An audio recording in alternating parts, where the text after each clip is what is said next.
سے فی اثبات المعاد سورۃ القاریعہ تفسیر ابن کثیر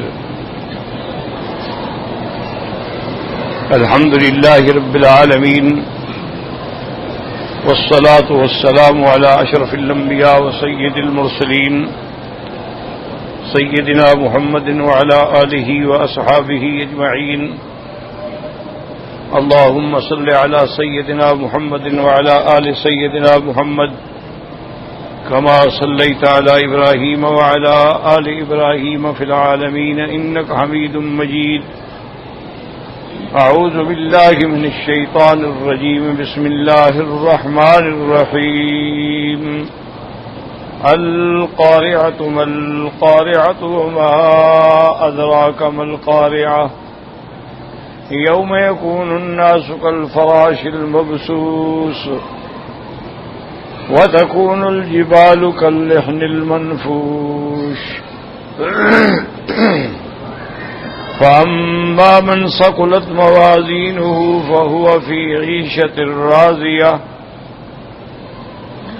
وأما من خفت موازينه فأمه هاوية وما أدراك ما هي نار حامية قال المؤلف والمفسر رحمه الله تعالى أدام النفع بعلومه وعلومكم في الدارين آمين إلى أن قال القارئة من أسماء يوم القيامة كالحاقة والطامة والصاخة والخاشية وغير ذلك. اب مفسر رحمت اللہ علیہ فرماتے ہیں کہ القاریہ جو ہے یہ بھی قیامت کے اسماء میں سے ہے، اور جس کے جتنے اسماء زیادہ ہوتے ہیں تدل علی شرف المسمى، وہ اس کی عزت و عظمت میں دلالت کرتے ہیں. جیسے اللہ تبارک و تعالیٰ کے 99 اسماء ہیں، حضور صلی اللہ علیہ وسلم کے اسماء ہیں، اسی طرح قیامت کے بھی کئی اسماء ہیں. جیسے فرمایا الحاقہ والتامہ والصاخہ والغاشیہ، یہ سب قیامت کے نام ہیں. ثم قال تعالی معظما امرها ومهولا نشانها، اس کے بعد اللہ تبارک و تعالی نے اس کی مزید عظمت کے لیے اور اس کی شان کی جو ہیبت ہے اس کے لیے ارشاد فرمایا وما ادراک ما القاریہ، ثم فسر ذلك بقوله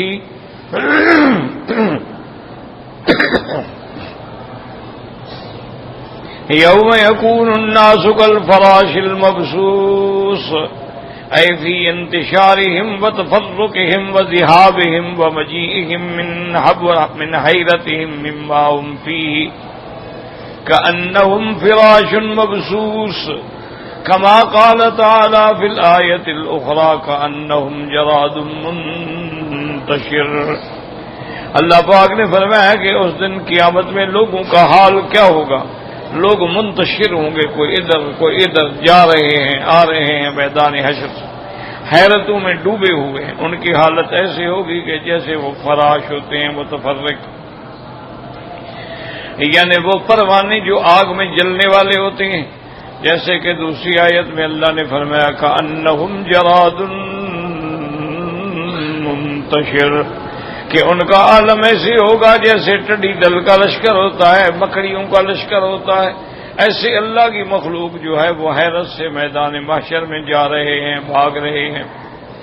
وقوله تبارک وتعالی وتكون الجبال كالعهن المنفوش، یعنی کالصارت كأنها الصوف المنفوش الذي كالشرى في الذهاب والتمزق. اللہ نے فرمایا اور پہاڑوں کا عالم یہ ہوگا ایسے ہو جائیں گے جیسے اون دھنی ہوئی ہوتی ہے یا جیسے روئی دھنی ہوئی ہوتی ہے، لیکن علماء نے یہاں اون کا معنی لیا ہے. کل صوف، کیونکہ صوف اون کو کہتے ہیں، المنفوش جو دھنی ہوئی ہو اور پھر وہ ریزہ ریزہ ہو کے روئی روئی ہو کے اڑ جاتی ہے. قال مجاہد و اکرمۃ سعید جبیر والحسن وقتادہ وعطاء الخراسانی والضحاک والسدی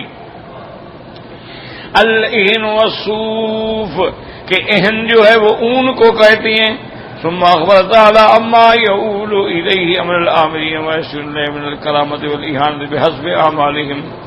اب اس کے بعد پھر اللہ تبارک و تعالیٰ فرماتے ہیں کہ عاملین کا معاملہ ہوگا کہ جن کے اعمال اچھے ہوں گے ان کا بدلہ بھی اچھا ہوگا، اور جن کے اعمال برے ہوں گے ان کے لیے جزا بھی ویسی ہوگی.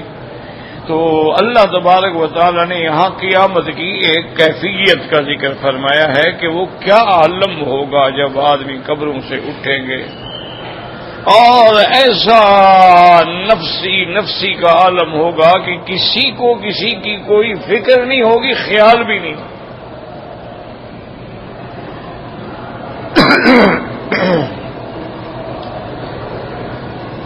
سیدہ عائشہ صدیقہ رضی اللہ تعالی عنہا نے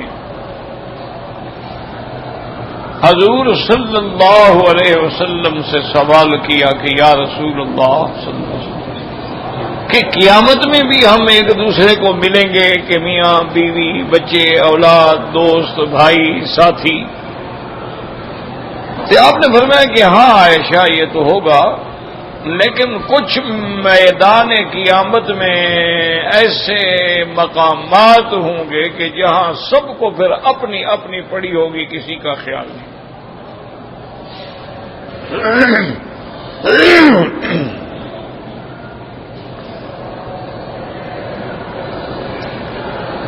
ایک تو حضور نے فرمایا کہ جب صراط سے پل صراط سے گزریں گے تو سب کو اپنی پڑی ہوگی. ہر آدمی یہ دعا مانگ رہا ہوگا اللہم سلم اللہم سلم، اللہ ہمیں خیریت سے صراط گزار. اور اسی طرح فرمایا کہ جب نامہ اعمال تقسیم ہو رہے ہوں گے اذا الصحف نشرت،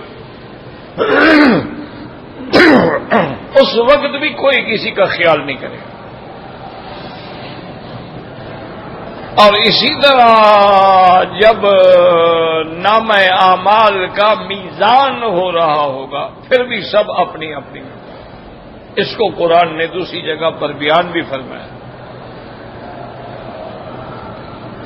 فَإِذَا جَاءَتِ الصَّاخَّةُ يَوْمَ يَفِرُّ الْمَرْءُ مِنْ أَخِيهِ وَأُمِّهِ وَأَبِيهِ وَصَاحِبَتِهِ وَبَنِيهِ لِكُلِّ امْرِئٍ مِّنْهُمْ يَوْمَئِذٍ شَأْنٌ يُغْنِيهِ. اللہ نے فرمایا کہ جب وہ قیامت قائم ہو جائے گی تو ہر آدمی بھاگ رہا ہو، اپنے بھائی سے بھاگ رہا ہو، من اخیہ و امہ، ماں سے باپ سے بیوی سے بچوں سے سب بھاگ رہا. ہر آدمی کا یہ ہوگا کہ میرا کیا ہوگا. اور بعض علماء نے لکھا ہے کہ اس کی وجہ یہ بھی ہے کہ ہر آدمی اس لیے بھی بھاگ رہا ہوگا کہ اگر اس نے مجھ سے کوئی نیکی مانگ لی بھی ایک نیکی تو مجھے دے دو، مجھے تو اپنا پتہ نہیں میں کیسے دے دوں گا، تو شرمندگی سے بھی بھاگ رہا.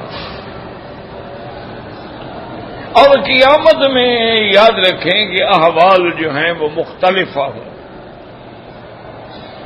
بعض احوال تو ایسے ہوں گے کہ لوگ ایسے پڑے ہوں گے کہ جیسے کوئی نشے میں پڑا ہو، اور بعض ایسے پڑے ہوں گے کہ نکسوا علی رؤوسہم، گردنیں جھکا کے بیٹھے ہیں، سر اوپر نہیں کر سکتے. اور بعض ایسے ہوں گے کہ اسی میدان محشر میں بھی ان کو اذل اغلال فی اعناقہم، ان کے گردنوں میں بھی توق ہوں گے، ہاتھوں پاؤں میں بھی زنجیریں ہوں گی اور کھینچ کے لایا جائے.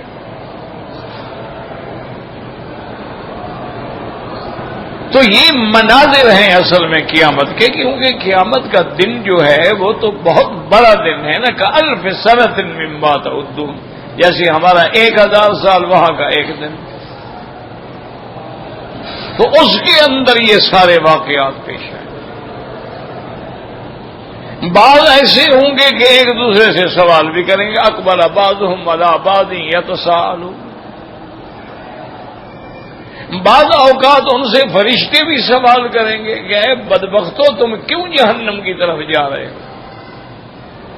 قالوا لم نک من المصلین، ہم چونکہ مسلمانوں کے ساتھ نہیں تھے، نماز والوں کے ساتھ نہیں تھے۔ وَلَمْ نَكُ نُطْعِمُ الْمِسْكِينَ، نہ اللہ کی عبادت کا خیال کیا، نہ اللہ کے بندوں پہ رحم کھائے۔ وَكُنَّا نَخُوضُ مَعَ الْخَائِضِينَ، ہم لوگوں کے ساتھ بیٹھ کے ایسے باتیں بناتے رہتے تھے، جو کہہ رہے ہیں ہم بھی مل گئے۔ وَكُنَّا نُكَذِّبُ بِيَوْمِ الدِّينِ، ہم قیامت کے دن کی تکذیب کرتے تھے کہ کوئی قیامت نہیں، حتیٰ اتانا الیقین، آ گئی موت۔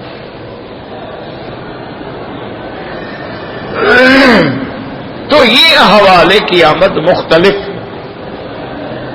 اور پھر بعض وقت میں جب فیصلے ہو جائیں گے، جنت والے جنت میں جائیں گے، پھر ملاقاتیں بھی ہوں گی، میاں بیوی بھی ملیں گے، اولاد بھی ملے گی، ماں باپ بھی ملیں گے، اور ہر کلمے پڑھنے والے کو سرکار دو جہاں صلی اللہ علیہ وسلم کی ملاقات اور زیارت بھی ہوگی، اور خوش نصیب لوگ جو ہیں ان کو تو اللہ کی زیارت بھی ہوگی، اللہ تبارک و تعالی بھی اپنا دیدار کرائیں گے۔ وجوہ یومئذ ناظرۃ الی ربہا ناظرہ۔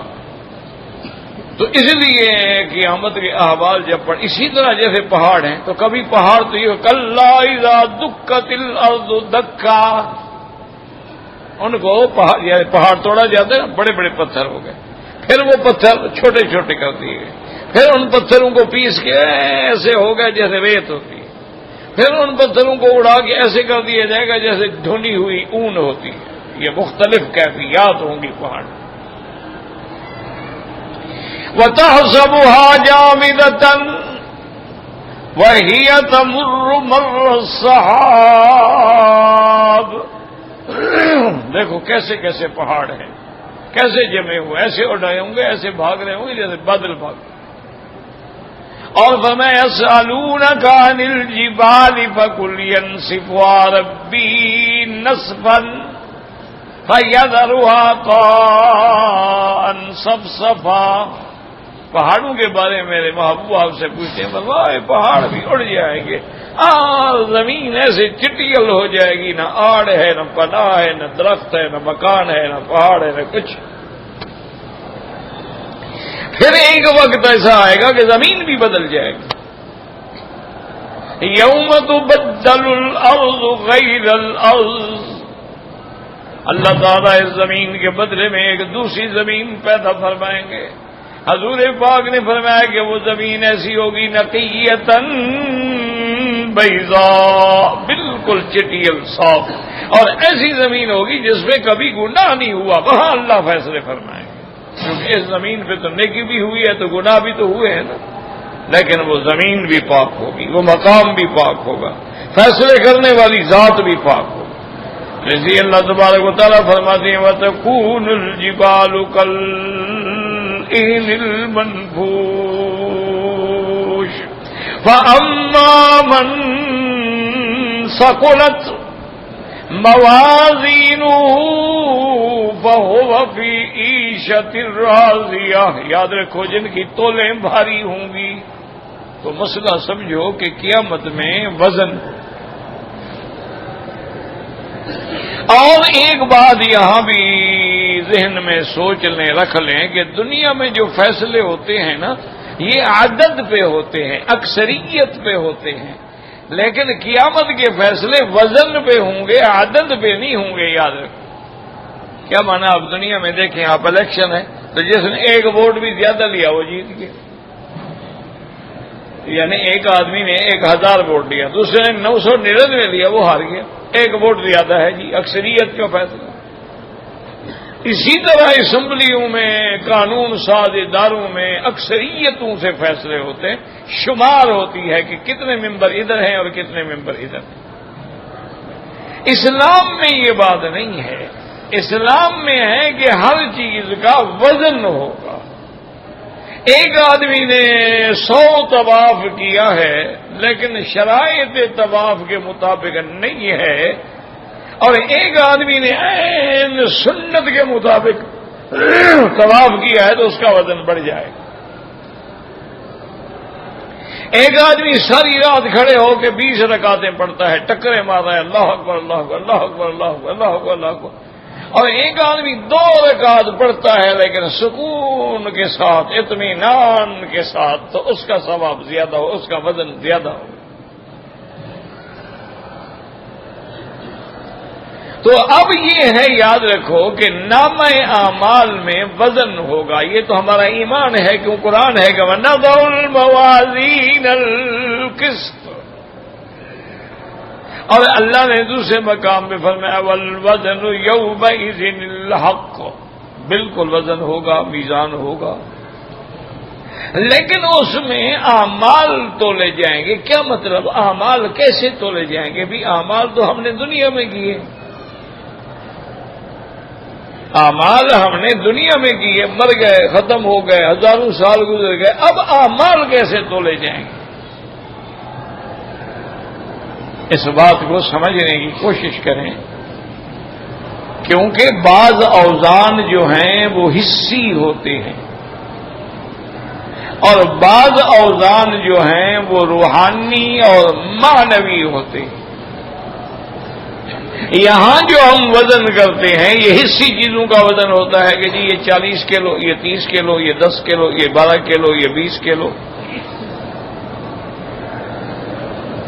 وہاں جو وزن کیا جائے گا تو ایک قول تو یہ ہے کہ اللہ ہمارے ان اعمال کو ایک شکل دے دیں گے، وہ شکل میں یعنی اچھے اعمال اچھی شکل میں اور برے اعمال بری شکل میں آئیں گے، ان کا وزن کیا جائے گا۔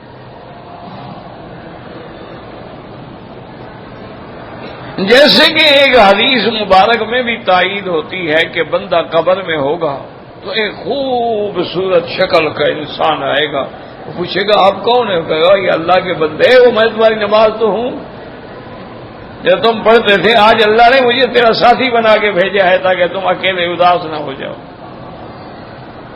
اور اسی طرح جس نے بھیڑے عمل کیے تھے وہ کبھی بچھو کی شکل میں، کبھی سانپ کی شکل میں، کبھی کسی جانور کی شکل میں آ جائیں۔ تو اس لیے بعض علماء کہتے ہیں کہ قیامت میں اللہ ہر بندے کے عمل کو ایک شکل دیں گے اور وہ اسی شکل میں اس کا وزن کیا جائے گا۔ کیا معنی؟ مثلا نماز کی ایک شکل ہو، روزے کی ایک شکل ہو، اسی طرح کسی نے چوری کی، ڈاکہ مارا، قتل کیا، زنا کیا، لواطت کی، ہر چیز کی ایک بری بری شکل کی چیز ہوگی، اس کا وزن کیا۔ اور بعض علماء فرماتے ہیں دوسرا قول یہ ہے کہ نہیں، نامہ اعمال وزن کیے جائیں کہ ہر آدمی کا عمل جو ہے نا فرشتے لکھ رہے ہیں، روزانہ لکھ رہے ہیں، آسمانوں پہ جا رہا ہے، دفتر کے دفتر بن رہے ہیں، نیکیاں بھی لکھی جا رہی ہیں اور گناہ بھی لکھے جا رہے ہیں۔ تو قیامت میں اللہ حکم دیں گے کہ بھی لے آؤ اس کے دفتر، نیکی والے بھی لے آؤ اور برائی والے بھی لے آؤ، ان کا وزن کیا جائے۔ اس کی تائید بھی ایک حدیث مبارک سے ہوتی ہے کہ ایک بندہ اللہ کے دربار میں پیش ہوگا تو اس کے گناہوں کی طرف تو 99 دفتر رکھے ہوں گے، ڈھیر لگا ہوا ہے، اور نیکی والی جانب میں ایک چھوٹا سا بتا کا ایک کاغذ رکھا ہوا۔ اللہ حکم دیں گے بھی وزن کرو میرے بندے کو، کہ مولا کیا وزن فرمانا ہے، آپ تو جانتے ہیں، میں بھی دیکھ رہا ہوں، اب وزن کی کیا ضرورت ہے، آپ ارحم الراحمین ہیں، جو مرضی ہے فیصلہ فرما دیں، ورنہ میرے گناہوں کے 99 دفتر پڑا ہے، نیکی میں ایک کاغذ ہے، وزن کیا کرنا ہے آخر؟ تو حکم ہوگا الیوم تجزا کل نفس بما کسبت لا ظلم الیوم، اللہ فرمائے کہ میرے بندے ظلم نہیں ہوگا، انصاف ہوگا، عدل ہوگا۔ اب جب اس پلڑے میں اس چھوٹے سے کاغذ کو رکھیں گے تو حدیث میں آتا ہے کہ طاشت السجل، وہ جو 99 دفتر اونچے چلے گئے وہ بھاری ہو گیا۔ اللہ فرمائیں گے میرے بندے کو لے جاؤ جنت میں۔ یا اللہ مجھے بتا تو دے آخر میرا وہ کون سا ایسا عمل تھا جو آج بھاری ہو گیا؟ اللہ نے فرمایا کہ تم نے یقین و ایمان کے ساتھ ایک دفعہ کلمہ پڑھا تھا، لا الہ الا اللہ محمد الرسول اللہ، لیکن شرط یہ ہے کہ ایمان بھی ہو، یقین بھی ہو، اخلاص بھی ہو۔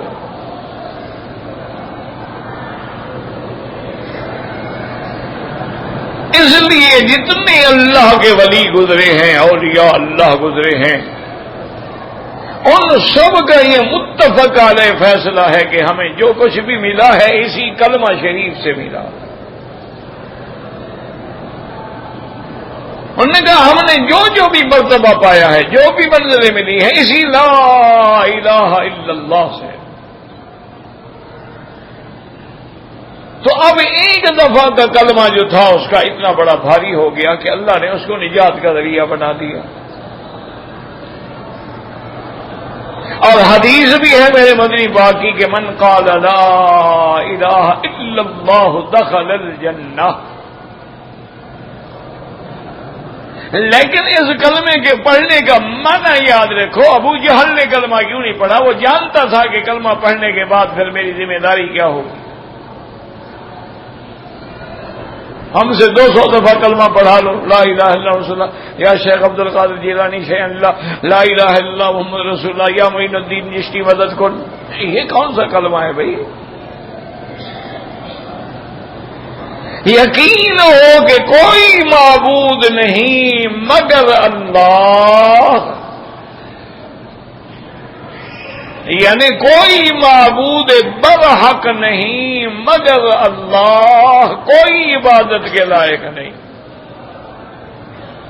کوئی نفع نقصان کے لائق نہیں، کوئی سجدے کے لائق نہیں، کوئی نظر نیاز کے لائق نہیں، کوئی شور پکار کے لائق نہیں۔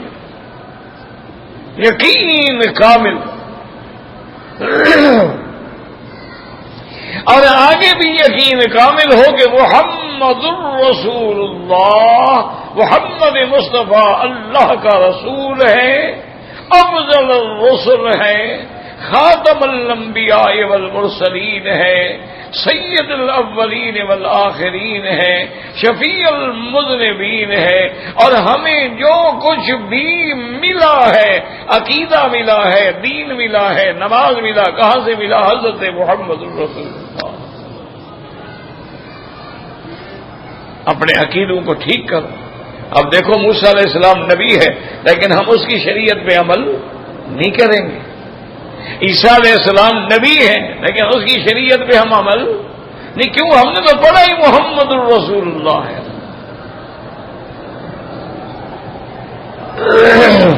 وہ ایک بزرگ تھے حضرت محمد علی جلندری رحمت اللہ علیہ، بہت بڑے عالم تھے اور ختم نبوت کے بڑے اعلیٰ عہد و ذمہ داروں پہ تھے حضرت اللہ شاہ بخاری کے بعد۔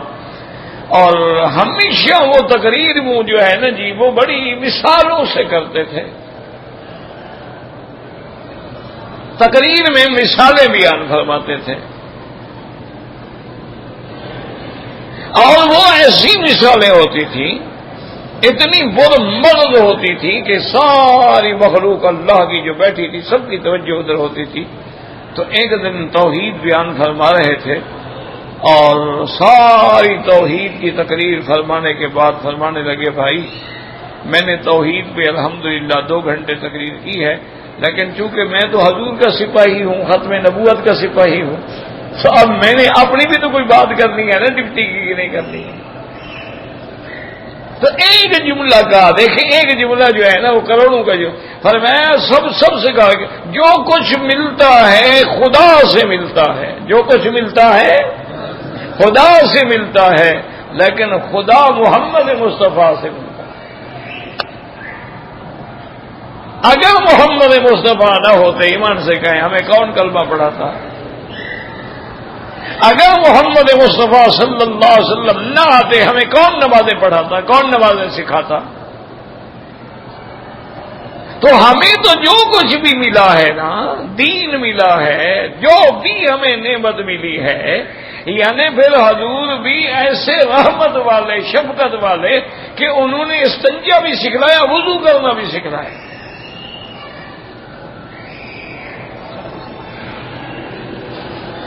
حضور پاک نے انگلیوں میں خلال کرنا بھی سکھلایا۔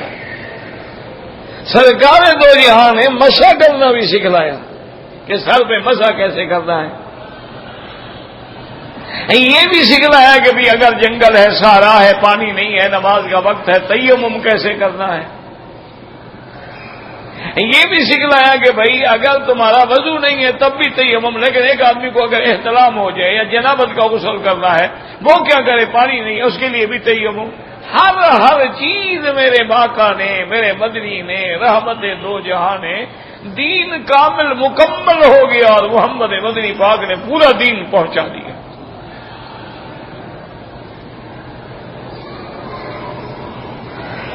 اسی لیے جب صحابہ نے پوچھا تو صحابہ نے کہا یا محمد قد بلغت الرسالۃ، آپ نے اللہ کا پیغام پہنچا دیا. وَأَدَّيْتَ الْأَمَانَةَ، اور آپ کے ذمے جو امانت تھی آپ نے پوری امانت دے دی. وَنَصَحْتَ الْأُمَّةَ، اپنی امت کو ہر قسم کی نصیحت کر دی. اسی لیے چھوٹی چھوٹی باتیں نہیں ہوتی. دعا کرو اللہ ان کو بھی، مجھے بھی، آپ کو بھی ہدایت دے.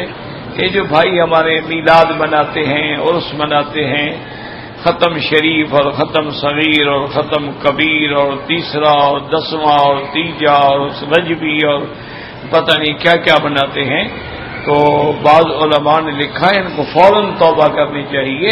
یہ تو اللہ کے نبی کے دین کو ناقص کر رہے ہیں کہ جب دین مکمل ہو گیا، اللہ کے نبی نے نہیں بتایا تو اب یہ کہاں سے آ گیا.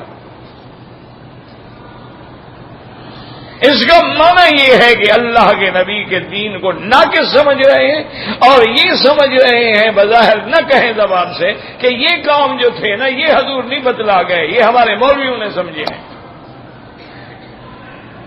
تو اتنا بڑا الزام لگانے والے آدمی کی بخشش کا کیا ہوگا؟ بھئی دین مکمل ہو گیا، حضور نے ہر بات پہنچا دی. میں نے عرض کیا نا کہ چھوٹی سی چھوٹی بات، اب دیکھیں حیض کے مسئلے، نفاس کے مسئلے، میراث کے مسئلے، قصاص کے مسئلے، حدود کے مسئلے، اموال غنیمت کے مسئلے، اموال فے کے مسئلے، خمس کے مسئلے، موت کے مسئلے، مرنے کے وقت احتضار کے مسئلے، قبر کے مسئلے، دفن کے مسئلے، جنازے کے مسئلے، سب کس نے بتلائے ہیں؟ اب اگر کوئی آدمی ایک نئی بات نکالے کہ جی جنازے کے بعد پھر دعا مانگو، بھائی حضور نے تو نہیں بتلائی، تم نے کہاں سے لے لی؟ اس کا معنی ہے کہ تم دین کو مکمل نہیں مانتے ہو. اگر دین مکمل ہے تو یہ بے دینی ہے، اور اگر دین کو تم مکمل نہیں سمجھتے ہو تو یہ کفر ہے، انکار ہے اللہ کے قرآن کا. اور جی حرج کیا ہے؟ یہ کوئی بات ہے کہ حرج کیا ہے؟ تم مغرب کی 4 رکعتیں پڑھ لو تو حرج کیا ہے؟ یہ کوئی مسئلہ ہے؟ کوئی دین ہے؟ کوئی عقل کی بات ہے؟ مطلب طواف میں تم 7 چکروں کے بجائے روزانہ 8 چکر شروع کر دو جی، اور یہ ہے حرج کیا ہے؟ ایک چکر ہم زیادہ ہی لگا رہے ہیں نا. انا للہ و انا الیہ راجعون. اس لیے یاد رکھیں کہ اصل چیز کیا ہے؟ یہی کلمہ ہے. اسی لیے میرے پاک نبی نے فرمایا کہ حج کے دنوں میں میدان عرفات کے اندر افضل ما انا قلت والنبیون قبلی، میں نے بھی اور مجھ سے پہلے جتنے انبیاء گزرے ہیں سب نے یہی کلمہ پڑھا، یہی دعا مانگی کہ لا الہ الا اللہ وحدہ لا شریک لہ لہ الملک ولہ الحمد یحیی ویمیت وہو علی کل شیء قدیر. حضور نے فرمایا طواف شروع کرو تو کہیں دماغ میں یہ نہ آ جائے کہ کعبہ اتنا بڑا ہے، کعبہ اتنا ایسا ہے کہ اس نہ فرمایا نہ پہلے کہو بسم اللہ، اللہ کے نام، اللہ اکبر، بڑا اللہ کی ذات ہے، اور اس کے حکم پہ طواف کر رہا ہو. صفا مروہ پہ دوڑے تو کیا کہیں گے؟ وہاں بھی میرے مدنی پاک نے کیا فرمایا؟ لا الہ الا اللہ وحدہ صدق وعدہ نصر عبدہ اعز جندہ ہزم الاحزاب وحدہ لا شیء قبلہ ولا شیء بعدہ لا الہ الا اللہ وحدہ لا شریک لہ لہ الملک ولہ الحمد یحیی ویمیت وہو علی کل شیء قدیر. مسلمانوں خدا کے لیے اپنے عقائد کو صحیح رکھیں تو اب قیامت میں ایک یہ ہوا کہ عمل کو اللہ شکل دیں گے. وہ تولے جائیں گے۔ اور دوسرا قول کیا ہوا کہ نہیں، نامہ اعمال میں وہ ہمارے جو دفتر ہیں نیکی کے بھی گناہوں کے بھی ان کو تولا جائے گا،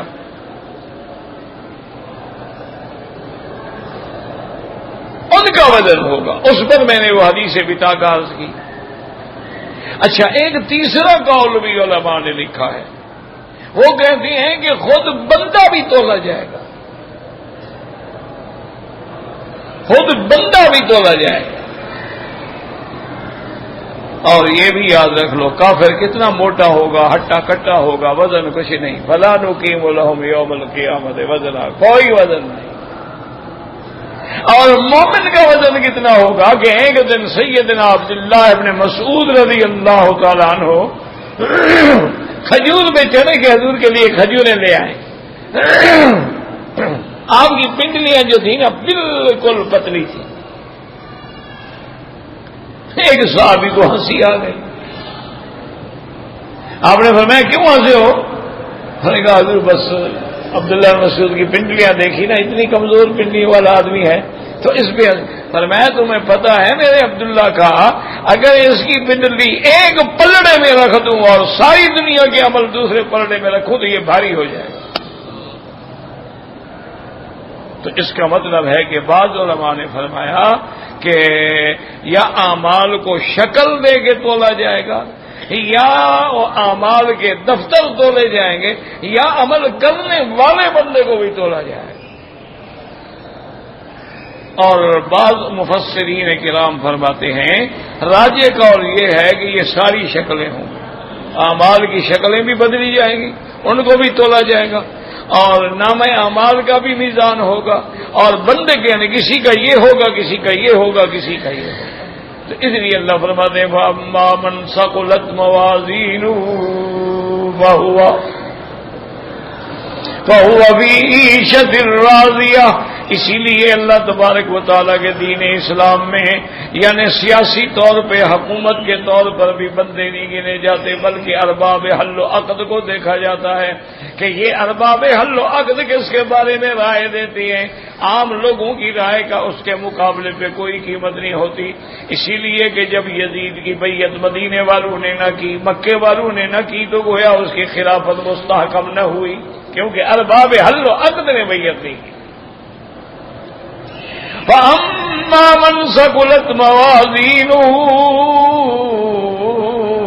فَهُوَ فِي عِيشَةٍ راضیہ، وہ بہترین پسندیدہ زندگی میں ہوگا۔ اسی کا مفسر رحمت اللہ علیہ بیان فرماتی ہیں فَأَمَّا مَنْ ثَقُلَتْ مَوَازِينُهُ وَرَجَّحَتْ حَسَنَاتُهُ وَلَا سَيِّئَاتِهِ، جس کی نیکیاں اس کے گناہوں پہ بھاری ہو گئیں۔ اور یاد رکھو حضرت ابن عباس فرماتے تھے کہ ہلاکت ہے اس بندے کے لیے کہ جس کے افراد جو ہے احاد جو ہے وہ اشرات پہ غالب آ جائیں۔ کیا مانا؟ بات سمجھو۔ حضرت ابن عباس فرماتے تھے کہ اللہ کے بندے ہر نیکی کا اللہ 10 گنا بدلہ دیں گے کہ نہیں دیں گے؟ من جاء بالحسنۃ فلہ عشر امثال۔ اچھا، گناہ ایک لکھا جائے گا، نیکیاں 10، تو 10 والی چیزیں تمہاری جو ہیں وہ تو ہلکی ہو جائیں اور ایک والی زیادہ ہو جائیں، یعنی گناہ اتنے ہو جائیں کہ وہ 10 سے بھی بڑھ جائیں۔ اللہ معاف فرمائے تو فرمائے پھر اس بندے کی ہلاکت کا کیا ٹھکانہ ہو۔ ورنہ تو ہے بھی غلطی ہے کہ اپنے 100 غلطی ہو تو ادھر ہماری 1000 نیکی ہوگی تو نیکی بڑھنی چاہیے نا، لیکن ہمارے ہاں نیکی ہو ہی نہ اور صرف گناہ ہی گناہ بڑھتے جائیں، تو مانا یہ ہے کہ احاد جو تھے وہ اشرات پہ بڑھ گئے۔ اس لیے فرماتے ہیں وَأَمَّا مَنْ ثَقُلَتْ مَوَازِينُهُ وَرَجَّحَتْ حَسَنَاتُهُ وَلَا سَيِّئَاتِهِ فَهُوَ فِي عِيشَةٍ رَاضِيَةٍ، یعنی پھر جنتی وہ جنت میں ہوگا اللہ کی رحمت سے۔ وَأَمَّا مَنْ خَفَّتْ مَوَازِينُهُ وَرَجَحَتْ سَيِّئَاتُهُ وَلَا حَسَنَاتِهِ، اور جس کی تولیں جس کے گناہ بھاری ہو گئے اور نیکیاں کم ہو گئی، نعوذ باللہ اس کا ٹھکانہ جو ہے وہ بھی جہنم ہوگا۔ اب مسئلہ سمجھیں کہ کس کے اعمال تولے جائیں گے؟ اچھی طرح بات کو سمجھیں، ذرا مسائل مشکل ہوتے ہیں. دیکھو نا جی، قیامت میں دو جماعتیں ہوں گی، ایک مومن اور ایک کافر. ٹھیک ہے، کافر اب یہ ہے مشرک ہے، یہودی ہے، نصرانی ہے، ہندو ہے، سکھ ہے، مجوسی ہے، سب کافر. اور مسلمان کلمہ پڑھنے والے جو ہیں وہ مسلمان. تو اب فریق فی الجنت و فریق فی السعیر، دو فریق ہو.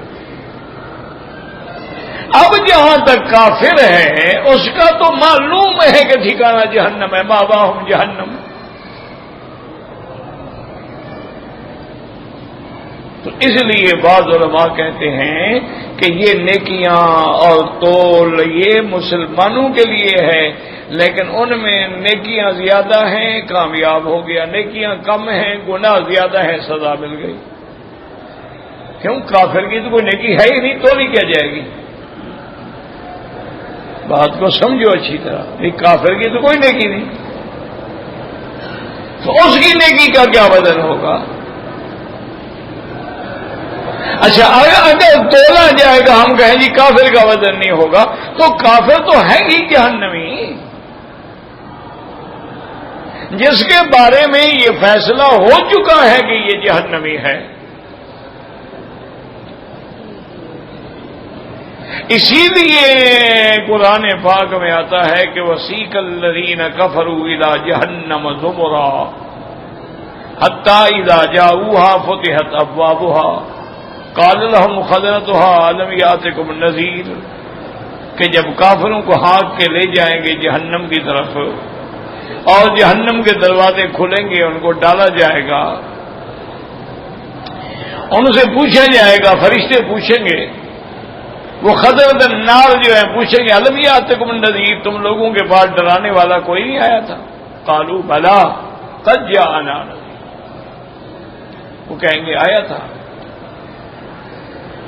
ایک آیت میں آتے الم یاتکم رسل منکم یتلون علیکم آیات ربکم وینذرونکم لقاء یومکم ھذا، کیا تمہارے پاس اللہ کے رسول نہیں آئے تھے؟ اللہ کے قرآن آیات سنانے والے نہیں آئے تھے؟ کہیں گے آئے تھے، ولیکن حقت کلمۃ العذاب علی الکافرین، لیکن اللہ کا فیصلہ ہو گیا کہ کافروں کے لیے جہنم ہی جہنم. قیل ادخلوا ابواب جہنم خالدین فیہا فلبئس مثوى المتکبرین. تو اس لیے بعض علماء یہ فرماتے ہیں کہ یہ ساری نیکی زیادہ ہے یا گناہ زیادہ ہے، یہ مسلمان کا مسئلہ ہے، کافر تو ہے ہی جہنم، اس کے تو وزن کرنے کا کوئی مسئلہ ہی نہیں ہے نا. اسی لیے آتا ہے نا کہ نیکی کو چھوٹا نہ سمجھا کرو، کبھی چھوٹی نیکی پر بھی اللہ راضی ہو جاتا ہے اور جنت مل جاتی ہے، اور کبھی گناہ کو چھوٹا نہ سمجھا کرو، اللہ چھوٹے گناہ پہ بھی ناراض ہوتا ہے اور تمہیں جہنم میں ڈال دیتا ہے. اور بعض علماء فرماتے ہیں کہ نہیں، سب کا وزن ہوگا، مومن کا بھی کافر کا بھی، کیونکہ اللہ پورے عالم میں پوری کائنات سامنے کھڑی ہوگی تو ان کو اپنے عدل کا مظاہرہ فرمائیں گے، انصاف کا مظاہرہ فرمائیں گے کہ بھائی کسی کے ساتھ زیادتی نہیں ہو رہی، ہر آدمی اپنے عمل کی سزا بھگت رہا ہے. کیونکہ وہ دن ہی ایسا ہے، تو اللہ تو ویسے بھی ظلم سے پاک ہے، اللہ تبارک و تعالیٰ تو ظلم سے بھی پاک ہیں، اور اللہ تعالیٰ تو منزہ ہے ظلم سے، اسی لیے تو انہوں نے اپنے بندوں پر بھی ظلم حرام کیا ہے کہ کسی پہ ظلم نہ کرو. ایسے ہی فرماتے ہیں فَأَمَّا مَنْ ثَقُلَتْ مَوَازِينُهُ فَهُوَ فِي عِيشَةٍ رَاضِيَةٍ، یعنی وہ بہتر زندگی کیا ہوگی؟ یعنی جنت. وَأَمَّا مَنْ خَفَّتْ مَوَازِينُهُ فَأُمُّهُ هَاوِيَةٌ اے رجحت سیئاتہ ولا حسناتہ فأمہ ہاویہ، کیا مانا ہوا ساکت ہاون بأم راسہ فی نار جہنم وعبر عنہ بأمہ یعنی دماغہ. فأمہ ہاویہ کا کیا مانا؟ اس کو سر کے بل، دماغ کے بل جہنم میں ڈالا جائے گا، اس لیے کا لفظ آیا کہ دماغ جو ہے اس کو کہا جاتا ہے. روانا وهذا عن ابن عباس وإكرمة وأبي صالح وقتادة قال قتادة يهوي في النار على رأسه اس کو سر کے بل جہنم میں ڈالا جائے گا. وَقَذَا قَالَ أَبُو صَالِحٍ يَهْوُونَ بِالنَّارِ عَلَىٰ رُءُوسِهِمْ, ان کو سروں کے بل جہنم میں ڈالا جائے گا. وَقِيلَ مَعْنَاهُ فَأُمُّهُ وَالَّتِي يَرْجِعُ إِلَيْهَا وَيَسِيرُ فِي الْمَعَادِ إِلَيْهَا حَاوِيَةٌ. اب فرماتی ہے بعد نے فرمایا کہ کا معنی ماں ہے. جیسے آدمی ہر چیز سے دوڑ کے ماں کے پاس چھپتا ہے تو کافروں کی ماں ہی جہنم ہے, ان کا ٹھکانہ ہی وہی ہے, اس کے علاوہ کہاں جا سکتے ہیں. حاویہ مانا کیا؟ اسم من اسماء النار, یہ بھی جہنم کے ناموں میں سے نام ہے. قال ابن جریر انما قیل الحاویۃ امہ لانه لا مأوى له غیرها.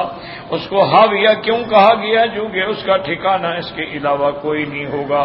وقال ابن زید ان الحاویۃ النار هی امہ ومأواه التي يرجع الیہا ویأوی الیہا. وقرا حضرت ابن زید فرماتے ہیں کہ حاویہ کا معنی کیا ہے؟ آگ. اور یہ جہنم کی آگ جو ہے اس کی ماں بھی ہے اور اس کا ماوا ملجا بھی ہے, اسی کی طرف لوٹ کے آئے گا, اس کے علاوہ کہاں جائے. پھر آپ نے یہ آیت بھی پڑھی وَمَأْوَاهُمُ النَّارُ. قال النبي هذا الوان كتاب قال هي النار وهي مأواهم ولهذا قال تعالى مفصل النار ما أدراك ما هي النار الحامية. والله أعلم.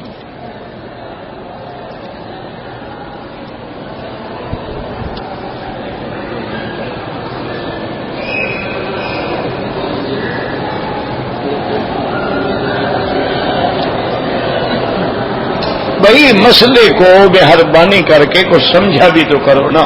میں روز الحمدللہ عرض کرتا ہوں کچھ تھوڑا سا تم بھی دماغ لگاؤ, ادھر کھول کے بیٹھو. تم سمجھنا نہ جاؤ میں کیا کر سکتا ہوں. تم نے اگر گلاس ہی الٹا رکھ دیا نل کے نیچے تو اس میں پانی تو نہیں جائے گا نا. تمہارے دماغ جو ہیں اس وقت اپنے گھر میں ہیں اور ادھر ادھر دوڑ رہے ہیں تو دین کا مسئلہ کیا سمجھ آئے گا.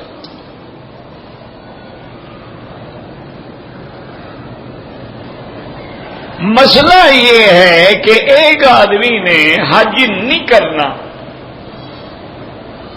یا وہ اپنے ملک میں ہے, پاکستان میں, ہندوستان, جہاں بھی ہے, حج پہ نہیں آ رہا.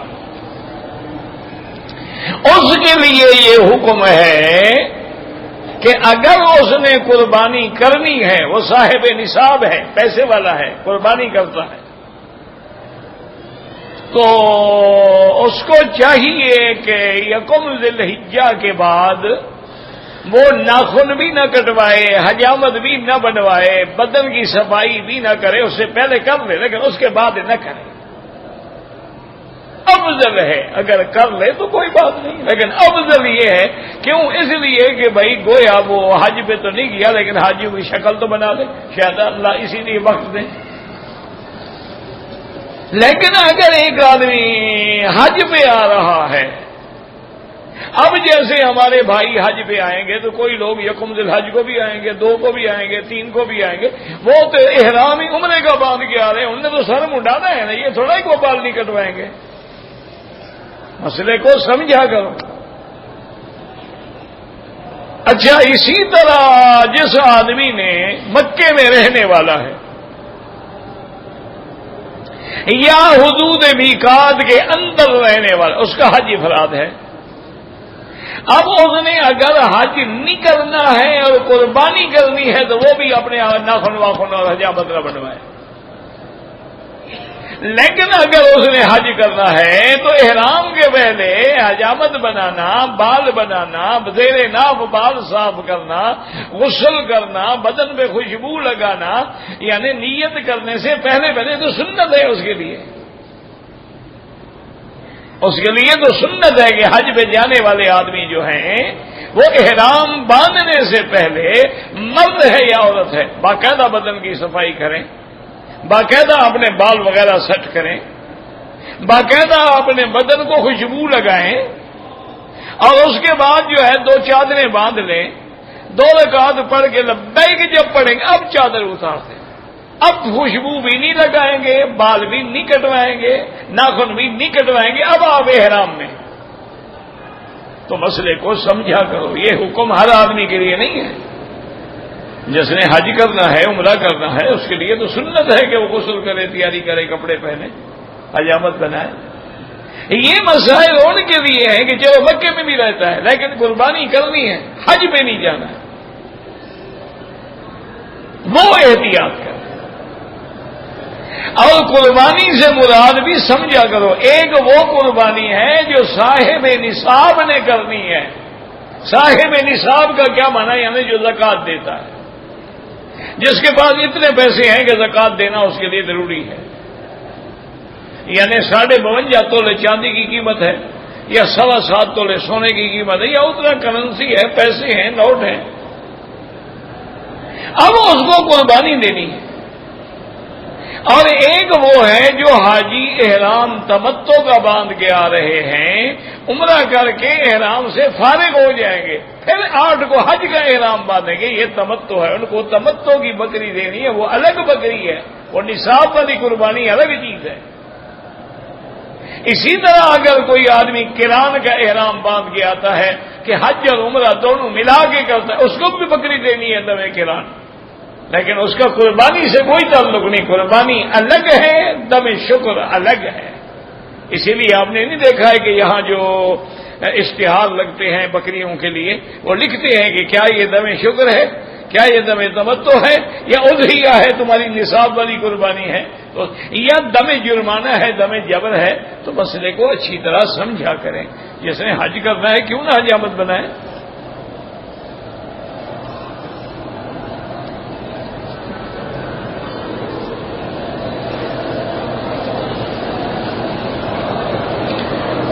کالا رنگ لگانا جو ہے میرا بھائی منع ہے،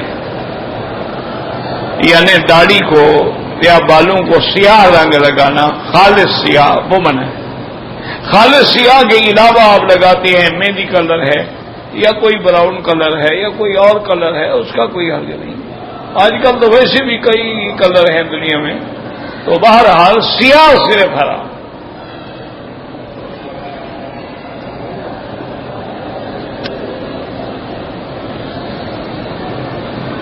سب سے پہلے کالا رنگ فرعون نے لگایا تھا، کیوں اس کو ملنا ہے تم نے؟ نہیں، اس سوال کا مقصد مجھے بتلاؤ نا بھائی. جب ہمیں حضور نے کہہ دیا منع ہے، ہمیں کیا ضرورت ہے کیسے لگایا تھا یا نہیں لگایا تھا؟ ہمیں حضور نے فرما دیا کہ یہ چیز نہ لگاؤ، بس ختم. اب ہم ڈھونڈتے پھریں گے جی وہ پہلے کیسے لگایا، وہ جناب فرعون نے لگایا تھا، تو اس کے ساتھ ملنا چاہتے ہو؟ کیا رشتہ داری بنانی ہے؟ کیا اس کے نعوذ باللہ اس کے صف میں کھڑا ہونا ہے؟ عجیب سوال کرتے ہیں، دماغ خراب ہو گیا. کسی نے نہ لگایا ہو، بات یہ ہے کہ حضور نے فرمایا منع ہے، منع ہے، بس. ہم نے کلمہ محمد الرسول اللہ پڑھا، یہی تو میں ابھی سمجھا رہا تھا کہ ما آتاکم الرسول فخذوہ وما نہاکم عنہ فانتہوا. جو دین لے لو، جس سے روکے رک جاؤ، بس. حضور نے فرمایا آپ نے یہ بھی حکم دیا ہے کہ بال سفید نہ رکھو، غیر الشیب ولو بشیء، کہ اپنے داڑھی کے بالوں کو رنگ دیا کرو. اسی طرح حضور نے یہ بھی فرمایا علیکم بالحناء والکتم، کہ مہندی اور کتم ملا کے اپنی داڑھی کو بالوں کو رنگ دیا کرو.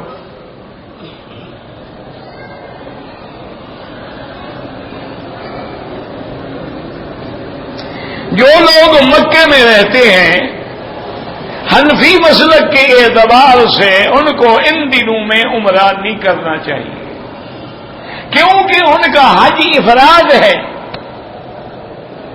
تو امام صاحب فرماتے ہیں کہ وہ اپنے حج کو مشکوک نہ بنائیں، عمرہ ہی نہ کریں، صرف حج کا احرام باندھ کے حج کریں، حج کے بعد جتنا مرضی آئے عمرے کریں.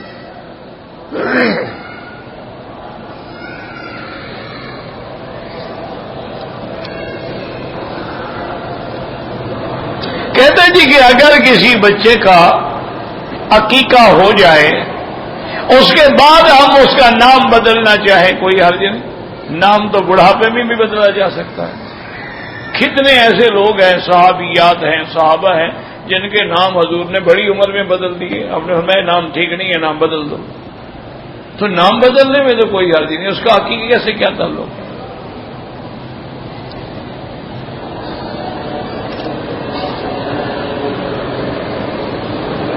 اکیلے میں جب ہم نماز پڑھیں تو تکبیر کہنی چاہیے، افضل ہے کہ کہہ دیں، حتیٰ کہ اکیلا ہو حکم فقہا کہتے ہیں اذان بھی کہہ دو، اللہ کے فرشتے تو ہوں گے نا آخر، کوئی بھی نہ ہو تو اللہ کے فرشتے تو ہر جگہ موجود ہوتے ہیں نا، کوئی بھی نہ ہو تو دو تو ہمارے ساتھ ہیں نا ہر وقت، تو اس لیے وہ کہتے ہیں تکبیر بھی کہے اذان بھی کہے، ورنہ تکبیر اور اذان کا ثواب تو ملے گا ہی ملے گا نا آپ کو۔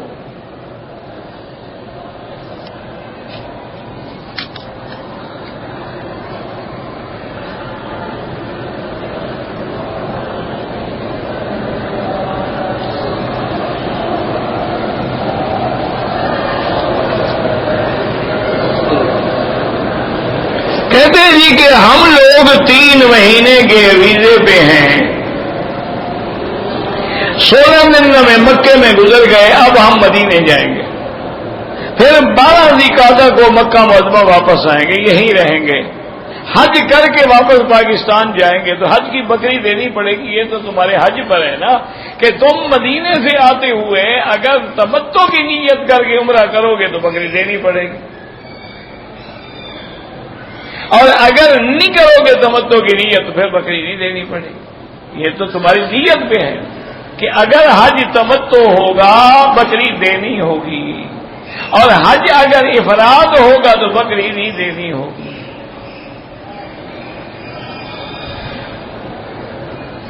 باقی دن آپ مکے میں رہیں گے بالکل رہیں، کوئی منع نہیں، لیکن شرط یہ ہے کہ جب آپ نے مدینے سے عمرہ کرنا ہے تو اب جب عمرہ کر دیا تو بعض ائمہ فرماتے ہیں تمتع ہو گیا، چونکہ تم نے میقات سے عمرہ بھی کر لیا اور اسی سال حج بھی کرو گے، اسی کا نام تمتع ہے، پھر تمہیں بکری دینی ہوگی۔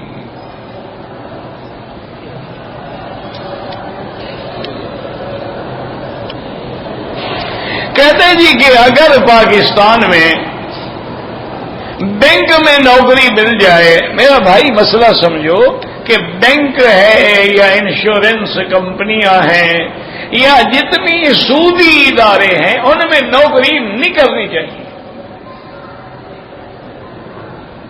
کیونکہ من وجہ ہر حال میں تعاونوا بالبر والتقوی ولا تعاونوا علی الاثم والعدوان، گناہوں کے کام میں مدد نہ کرو، تو ایک قسم کی مدد تو کر رہے ہو نا تم۔ ایک یہ ہے کہ تمہیں مسئلے کا پتہ نہیں تھا اور نوکری کر لی، اب دوسری جگہ تلاش کرتے رہو، جب نوکری مل جائے اس کو چھوڑ دو۔ باقی اتنے عرصے میں جو آپ نے تنخواہ لی ہے وہ تمہارے لیے حلال ہے، تم نے اپنے وقت کا پیسہ لیا ہے، اپنی کام کا پیسہ لیا، محنت کا، تم نے سود نہیں لیا ہے۔ لیکن جس چیز میں شبہ آ جائے، جس چیز کے حرمت یقینی ہو جائے تو اس کے تو حضور نے فرمایا قریب بھی نہ گزرو۔ اب دیکھو نا کوئی شریف آدمی کسی کنجری زنا کرنے والی کے پاس نوکری کرے گا؟ تو زنا حرام ہے، سود حلال ہے، سود تو زنا سے بھی زیادہ برا ہے۔ بعض فقہا نے اتنا لکھا ہے کہ وہ تو اپنی ماں سے 70 دفعہ زنا کرنے سے بھی زیادہ گناہ ہے، وہاں پہ نوکری کرو تو مسلمان کو یہ نہیں چاہیے، اگر ہے تو بس اب توبہ بھی کرو اور نوکری بھی ڈھونڈو، جب مل جائے چھوڑ دو۔ ویسے ایک اللہ کا شکر ہے کہ آج کل کافی بینک اسلامی طریقے میں بھی کام کر رہے ہیں، آپ ان میں نوکری کر لیں، جیسے اسلامی بینک ہے، میزان ہے، البرکہ ہے، اسی طرح اسلامی فیصل بینک، اسلامی استثمار ہے، اور بھی کئی آ گئے الحمدللہ۔ اب تو کافی بینک ہیں جو بالکل اسلام کے نظام کے مطابق چل رہے ہیں، اس میں ابھی بھی کچھ غلطیاں ہیں، لیکن 80% ان کا معاملہ اسلام کے مطابق ہو گیا ہے، باقی ہم ان کا تعاون کریں گے تو 100% ٹھیک ہو جائیں گے۔ تو اس لیے اگر آپ کی ڈگری ایسی ہے، تعلیم ایسی ہے کہ بینک کے بغیر نوکری نہیں ملتی تو ایسے بینکوں میں تلاش کرو۔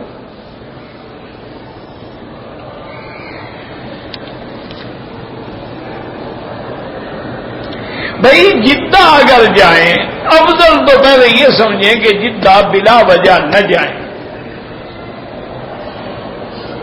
پرانی بات ہے، میں نے والد صاحب سے بھی کہا، ان کے شاگردوں سے بھی کہا کہ بھئی ساری زندگی والد صاحب کو پڑھتے پڑھاتے گزر گئی، تو جمعرات چھٹی ہوتی ہے تو حضرت کو جدے لے جائیں سمندر پہ ادھر ادھر سیر شیر کرائیں۔ تو ہم نے کہا تو اچھا دیکھیں گے۔ پھر جب عین وقت قریب ہے ہم نے کہا جی پھر کل نشان کھانے لگے، مجھے کہنے لگے عجیب آدمی ہو، میں اللہ کا گھر چھوڑ کے جدے جاؤں؟ کوئی عقل کی بات کرو کہ یہاں کا قیام ایک گھڑی جو ہے میری ساری زندگی سے بہتر ہے، میں اس کو چھوڑ کے جدے کروں کیا جاؤں گا؟ نے کہا الحمدللہ میں جب سے آیا میں نے نہیں دیکھا، نہ جدہ دیکھا ہے نہ ہدہ دیکھا ہے۔ اپنے ملک سے آئے حرم مکہ یا مدینہ منورہ یا مکہ مکرمہ، بس السلام علیکم۔ لیکن اگر جانا پڑے تو احرام باندھنا ضروری نہیں۔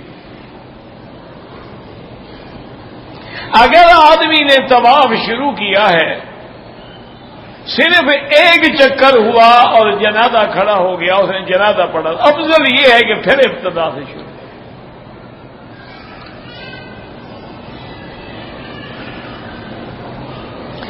احرام حج ہم نے انشاءاللہ کرنا ہے تو اس کے لیے نیا احرام خریدیں یا پچھلے سال والا احرام جو ہے استعمال کر سکتے ہیں، کیوں پچھلے سال والا پلید ہو گیا ہے تو دھو لو۔ اللہ کے بندے اس کو 10 سال استعمال کرو، یہ کیا ہے کہ ہر سال نیا احرام، پر ہر سال حاجی بھی تو نیا ہونا چاہیے، پہلے تم اپنے آپ کو تو بدلو نا۔ عجیب مسئلے سوچتے رہتے ہیں، یہی دماغ لڑاتے رہتے ہیں احرام کیسے بدلے۔ تم اپنی شکل بدلو، تم اپنا عمل بدلو، تم اپنا کردار بدلو، تم اپنی سیرت و صورت بدلو کہ خدا کے دروازے پہ آیا ہوں تو اب میں بھی خدا والی اور اللہ کے پیغمبر والی شکل اختیار کروں۔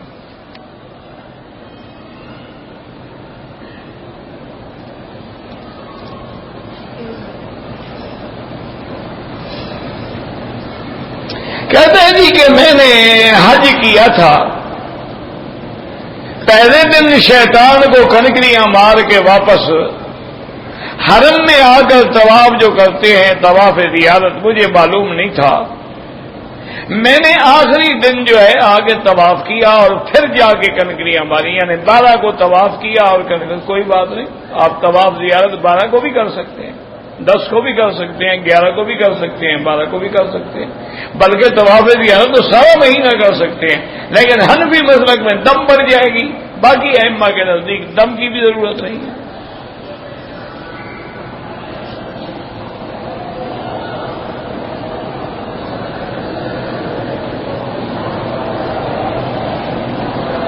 میں نے رمضان المبارک کے بعد عمرہ کیا ہے،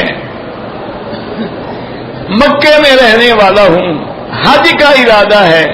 بہرحال آپ پر حج کی بکری تو نہیں ہے، لیکن ایک حنفی مسلک میں جرمانے کی بکری ہے کہ آپ کو عمرہ نہیں کرنا چاہیے تھا، تو جب اللہ توفیق دے دینا یا بعد میں روزے رکھ لینا۔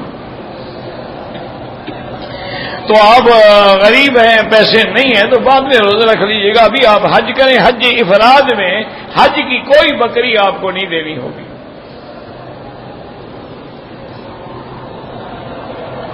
بی بی خدیجہ فوت ہوئی، تیسرے دن دودھ تقسیم کیا، کس نے؟ آپ نے پیا تھا؟ نہیں، کس نے کہا ہے دودھ تقسیم کیا؟ خوشی تھی حضور کو دودھ تقسیم کیا کہ بی بی خدیجہ فوت ہو گئی، جان چھوٹ گئی۔ تو خوف خدا نہیں ہے تمہیں؟ اتنا نبی پر جھوٹ بول رہے ہو، تیسری کل خانی ثابت کرنے کے لیے ایک جھوٹی کہانی گھڑ رہے ہو، اور تم تو چاول کھلاتے ہو، حضور نے دودھ پلایا کہ خوشی کرو بی بی صاحبہ فوت ہو گئی۔ انا للہ و انا الیہ راجعون۔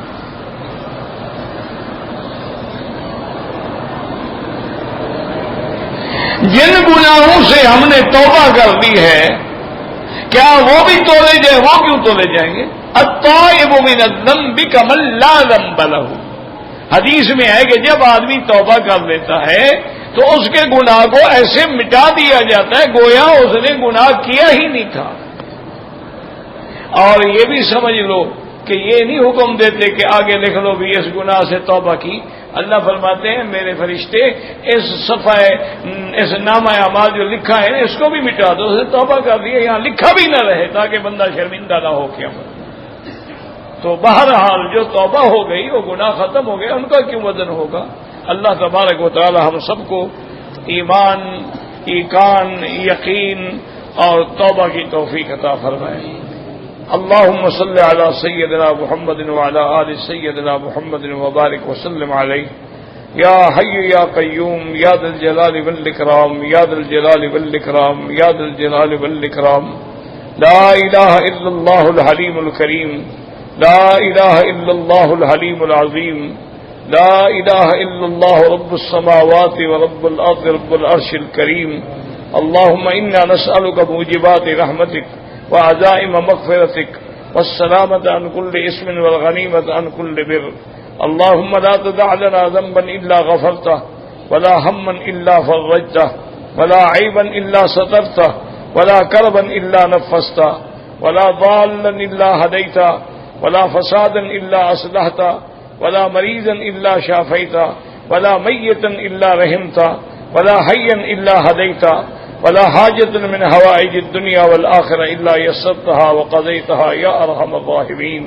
يا أرحم الراحمين یا اللہ بیماروں کو شفا عطا فرما، یا اللہ بیماروں کو شفا عطا فرما، یا اللہ ہماری ظاہری باطنی بیماریاں دور فرما۔